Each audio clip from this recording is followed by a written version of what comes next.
What's going on, guys? Welcome back to another video. So today's video, we're back working on the off-road mini quad on 30-inch tires and rims now after last video.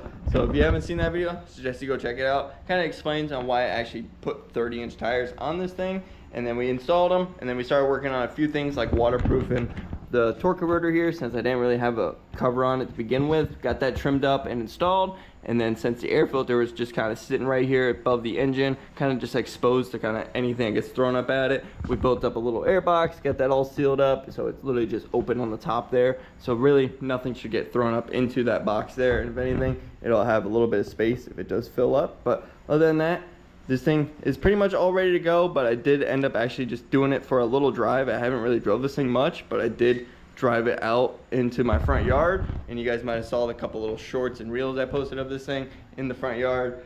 But this thing doesn't really like to drive much on its own, especially with this whole kind of setup I got going with a 6 horsepower motor with a torque converter, and then a 45 rear sprocket, which I think is really my main problem here, especially putting these 30-inch tires. I know this is kind of a little outlandish for this whole kind of project here, but hey, you got to try it and kind of see what will work. So I already knew since that little drive up to the front yard that this thing would need a bigger gear on the back, so I started ordering up some parts just to get this thing all prepped. And then everyone was yelling at me on the shorts and reels I posted of this thing that my feet are gonna get yanked off of this thing, especially where the foot peg is. I can get it because how close the wheels are together in the center here, but with my foot in here, really, I have no problem just driving straight, but turning is definitely an issue because you're gonna like start running into your foot there. But if you rock it a little bit angled out, you should be fine. But I did order something that should at least help that problem a little bit, so we'll look at what we got here in the boxes. So I ended up ordering up some 2-inch spacers for front and back. I'm not sure if I'm going to use the front ones yet, since I kind of have those ones already flipped kind of inside out. So normally these are supposed to be flipped the other way going in, and would actually push these things in like another 2 or 3 inches. Let's see if I can line these things up. So kind of lined up to the rear, they'd basically be the same as the rear, so I kind of just flipped them and got them to push out a good bit, which kind of helped out a ton. But now the back is our kind of narrow part, so I ordered up some 2-inch spacers. Should kind of poke them out enough to kind of match up with the front, and then if anything, we have the extras for the front to mount up if we need to. And then I also ordered up a new rear sprocket here. So this is a 60 tooth right here. This is basically the biggest one I can find for this little 4-lug pattern. This one right here is a 45, so 15 tooth upgrade should give it pretty much a little bit more torque low end. That'll actually kind of help get these wheels and tires actually moving. And then just a few little things I wanted to order up. If you watched the last video, you'll know that these wheels didn't really fit 100% perfect on the studs of this mini quad, since I think this mini quad, it's got M10 studs and the wheels are asking for an M12 stud. So I ended up ordering some actual lug nuts that will kind of fit on this thing instead of just some normal bolts that actually have like the little acorn on there. So those should at least fit inside the spacer perfectly, and then on the front we can just mount these up on there, no problem, and that'll help center up the wheels, because it just lifting this thing up and spinning the wheels around a few times, you can see they're kind of wobbling all over the place and not 100% center. And I don't really want to ride this thing with kind of wheels all over the place, so get that all fixed up. And then I just got a couple little things that I wanted to install on this thing, since I never really did. Ordered up a little kill switch kind of way down here in the box, a little kill switch button to kind of kill the motor, since I never had one on this thing except for the one on the motor itself.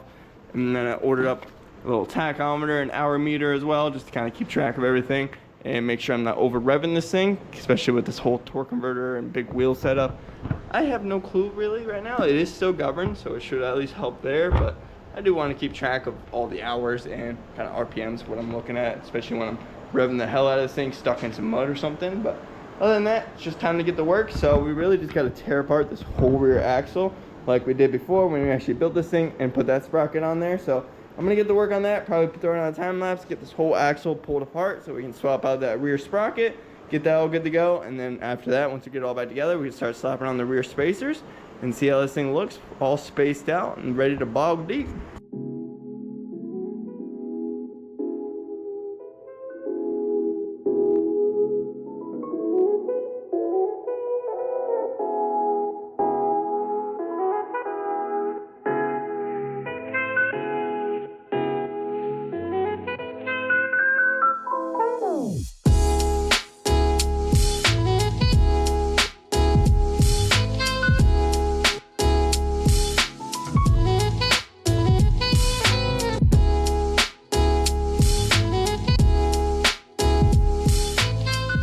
got the axle all torn out, and then I come to find out that the second sprocket I ordered for this whole project ended up actually being the wrong pattern as well, but we might be able to get it to work. It's gonna be a little sketchy. So as you can tell, we got it all apart here. And this is actually the first sprocket I ordered up for this whole project, but I noticed instantly that this bolt pattern was just way too big. So I knew I had to return this or just kind of keep it for another project. So I instantly went and ordered this 62 sprocket. It's kind of on the bottom here. But I noticed that the kind of pattern kind of matched up the same as the outside of these. So I was like, oh, perfect, it'll match up perfectly.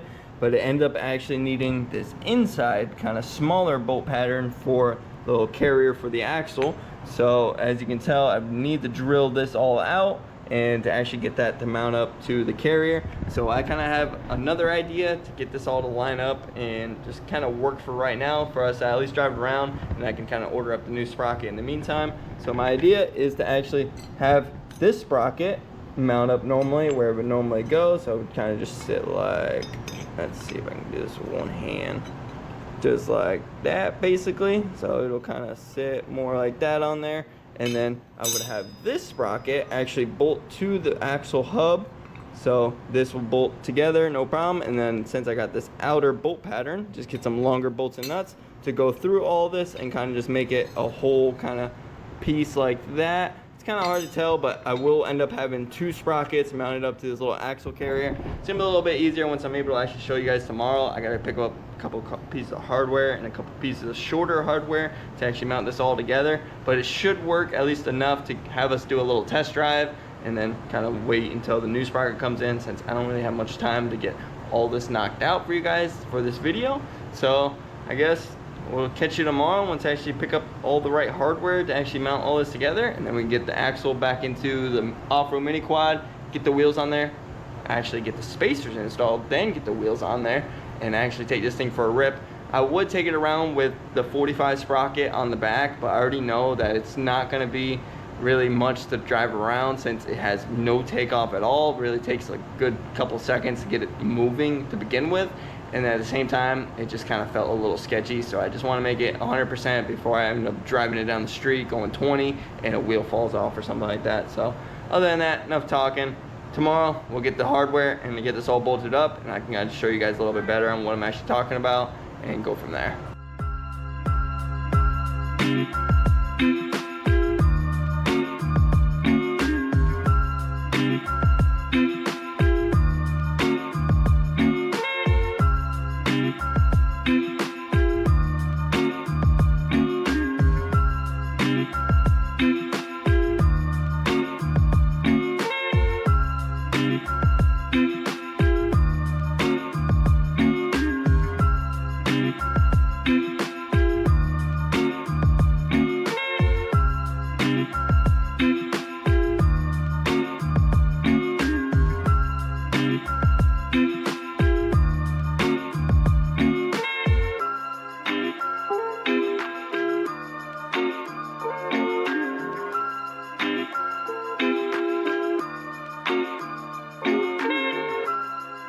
So as you guys can tell, it's the next day. I instantly just started getting to work on actually getting the whole off-road mini quad all back together. So now I can actually show you guys the whole sprocket idea I was talking about last night for like a minute and a half, kind of sandwiching the two sprockets together.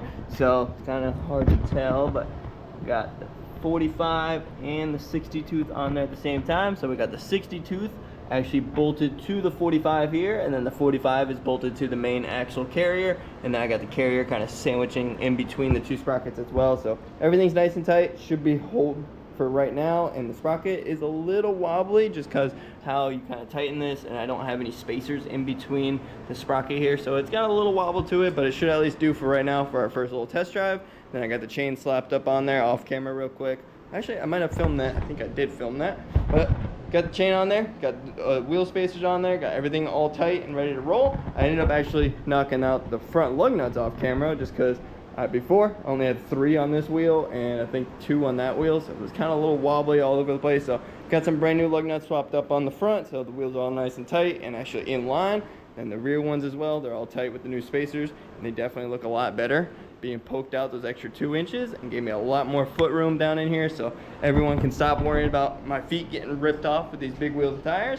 So you guys might have saw, I already started raining midway of the time lapse. You probably saw me pull in my buddy's ATV there. But I'm gonna kind of let this kind of blow over a little bit, still kind of sprinkling a little bit before we actually take it for its first test drive with the 62 sprocket and the 30-inch tires. Actually take it for its first maiden test drive with the 30-inch tires in general. But before we do that, I want to get a couple things knocked out, like the kill switch and maybe mount up the tachometer if I can find a good spot for it right there. But I want to get a kill switch on this thing since I've never actually had one on this whole toy ever since I built it, except for the one on the engine itself. So I'll get that mounted up. Should be super quick, maybe a couple minutes. And the tachometer, I just really want to find a nice spot to actually see it while I'm riding and keep track of everything. But other than that, get this thing all finished up and we can actually take it for its first test drive with the 30-inch wheels and tires. So I just finished up the Offroad Mini Quad 100%. So she's finally ready to roll exactly how I'd want it. So got the new tachometer and hour meter installed right up here on the handlebars. I just kind of zip tied it for now. I think I'm going to 3D print a little mount for it in the future. But we got the kill switch on there as well. Got all the wiring nice and routed going down, and then just going down the frame. You can't even see half of it. Again, got it wrapped around the spark plug wire there, and then I got my off switch going all the way same route as ignition wire, and all mounted up and good to go. Tested it and she's good to go. Everything's working. So now once this rain actually finally stops, it's still sprinkling a little bit, we'll get the other ATV moved out of the way, finally take this thing out for a rip, because I know last video kind of teased you guys, didn't really take this thing out at all and didn't really drive it still. But I'm definitely going to drive in today's video because I want to feel this thing out, especially see how it does with the 62 sprocket and the spacers and all the lug nuts, make sure all the wheels are good. And then eventually we'll take this thing out to some mud holes and some water and actually test it out, see if this thing will float, see how it does in some mud, see how it does bogging deep, and so forth. So let's do a little test drive of this thing once it's all dried up. So I'll catch you guys here in a little bit and let's go have some fun with this thing. I should have just took my chance and took it out while I could, while it's just sprinkling a little bit, because this is currently, it is downpouring. So that's great. So I'm still gonna hold it off. We still have like another hour of sunlight. So hopefully it kind of blows over and we can actually take the off-road quad out. But if not, I hate to say it, but you might not be riding her in this video. Alrighty guys, so I kind of hate to say it. It is currently 9:30 at night and the rain finally just kind of stopped and starting to dry up now. It is way too late to take this thing out and actually rip it around, especially since how loud it is, and it is just way too dark for you guys to even see anything if I tried to film it.